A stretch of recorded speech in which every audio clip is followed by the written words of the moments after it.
Hello, elementary school students across America and on United States military bases around the world. This is Michael T. Mondak Reads, and I am the eponymous Michael T. Mondak, back with you on a Wednesday. It's hump day, getting you over that hump of the middle of the week and get you closer to the weekend. As always, at the same time every day, I come virtually to read one picture book to you, your parents, and your teachers. I always like to begin with a teaser as to what I'll be reading. Here it is for this Wednesday. Now, say you've been invited for a slumber party. What's wrestles with activity and ending with slumber overnight. Right, and ends early the next morning with breakfast. However, your parents don't, their parents don't know, and their sitter didn't even expect it. And it gets loud, and the authorities are called, and the party has to be broken up.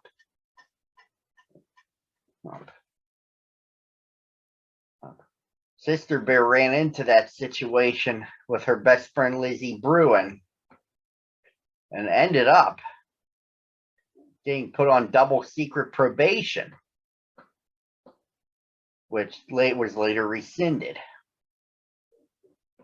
It's part of Stan and Jan Berenstein's storyline of a book titled The Berenstain Bears and the Slumber Party. Sometimes little bears' good behavior ends when they pack their pajamas and stay over with friends. Here we go. Now, one of the most interesting things about a telephone is that when it rings, sometimes you don't know who's calling until you answer it. Sometimes when the phone rang in the bear's treehouse, it was for Papa. Now, Papa Bear is a furniture maker, and customers often call about buying a table or chair. Oh, yes, I think I can handle that. How soon will you need it? Sometimes it was Grizzly Gran calling Mama about getting together for a visit. This weekend? That'll be fine, Gran. But when the call was for Brother Bear, it was usually Cousin Freddie with a question about homework. The fifth problem? I got 6.5. How about you? What did you get? But when the call was for Sister Bear, it was almost her best friend, Lizzie Bruin. For you, sister, it's Lizzie. And Lizzie almost always had some big idea. A tea party for all their stuffed animals. Going to the attic and dressing up in a grown-up's clothes. Or organizing a sorority. And using Farmer Ben's old chicken coop as a clubhouse. With permission, of course. It's okay with me, but I think I should warn you. P.U. But today, Lizzie was telling with her best idea yet. A slumber party? Tonight at your house? Great idea, said Sister. Oh, just a few of my dearest friends, Lizzie continued. You, of course, and Anna, Millie, and Queenie. Bring your sleeping bag. Anna and Millie are bringing some music, and Queenie's going to teach us the latest dance steps.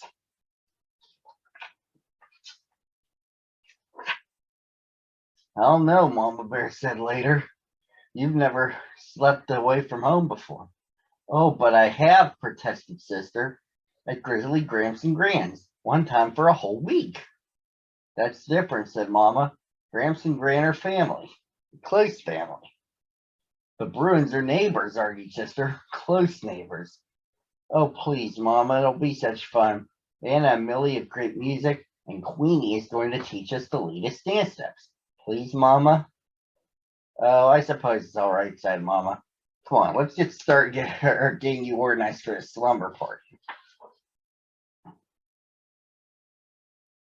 You know, she said as she checked out Sister's sleeping bag, it still has some leaves stuck to it from her family sleep out. Sleeping over at a friend's house is kind of a special privilege. And something that goes with privilege is responsibility. You know what those words mean? Sure, said Sister. Privilege means being allowed to do stuff. Responsibility means not messing up. Now, you remember what your mama told you about privilege and responsibility, said Papa Bear as Sister started off for Lizzie Bruins. Oh, I will, Papa. I will, she said. But Sister wasn't very far along the road to Lizzie's before she began thinking about the fun and excitement she was going to have at the party. It didn't take long for those thoughts to push Mama's advice about privilege and responsibility clear out of her head. Now, another interesting thing about telephones that they help news to travel fast, especially news about parties. Anna told her other friends about the slumber party, and they told their friends. Millie did the same. Pretty soon, cubs from all over the neighborhood were calling Lizzie and asking if they could come to the party. Sure, she said, but bring some popcorn or soda. We don't want to run out.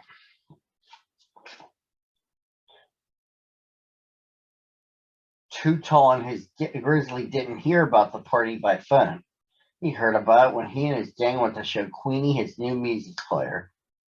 A slumber party, he said to his pals. Sounds like fun.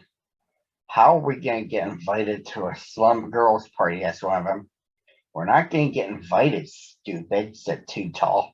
We're going to crash, music player and all. Later, when the rest of the Bear family had settled down for a quiet evening at home, Mama Bear sighed and said, I'm sure she'll be all right. Of course she will, said Papa Bear, looking up from a magazine. After all, Mama said, Sister is a well-behaved little cub, and Mr. and Mrs. Bruin have a lovely, well-run home and are responsible, careful parents. No doubt about it, said Papa, going back to his reading. There was only one problem. Mr. and Mrs. Bruin weren't home. They'd gone out for the evening and left Lizzie in the care of a teenage sitter who wasn't much older than some of Lizzie's guests. The Bruins hadn't planned on a slumber party when Lizzie had asked if a few friends could sleep over.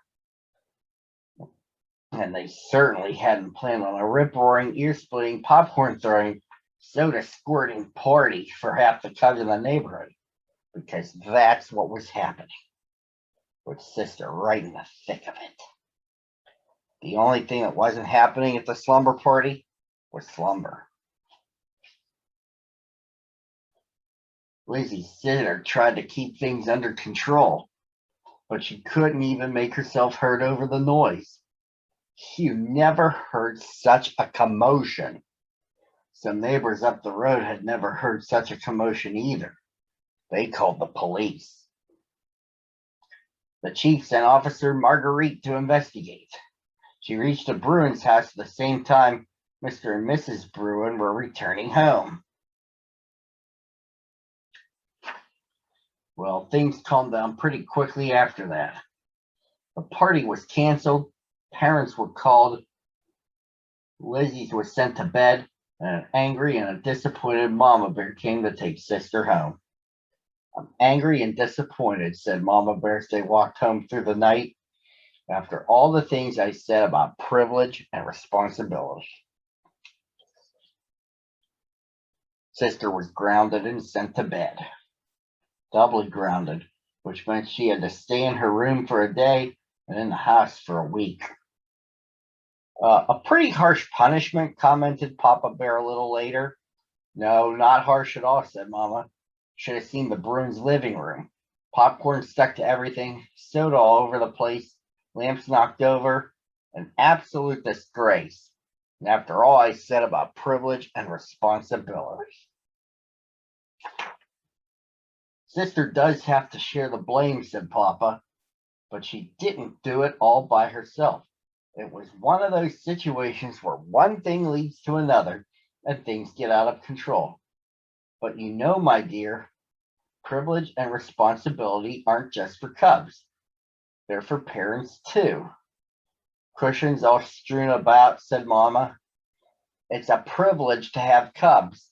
And with privilege goes responsibility, continued Papa. So we're partly to blame too. When Lizzie invited Sister to the slumber party, it was our responsibility to call the Bruins. If we had, we'd have found out that they were going to be out for the evening, and the whole thing would have been nipped in the bud.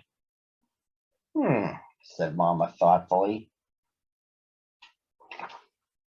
Well, the next morning she canceled the grounding, took Sister over to the Bruins to help clean up. Anna, Millie, and Queenie had come to help too. I know what, said Lizzie, as full of ideas as ever. Let's make this a cleanup party. Let's not, said Sister. If you don't mind, Liz, I don't want to hear the word party again for a long time. And that, boys and girls, is where the story comes to its conclusion. You'll see me again at the same time on Thursday on the same channel. Bye-bye for now.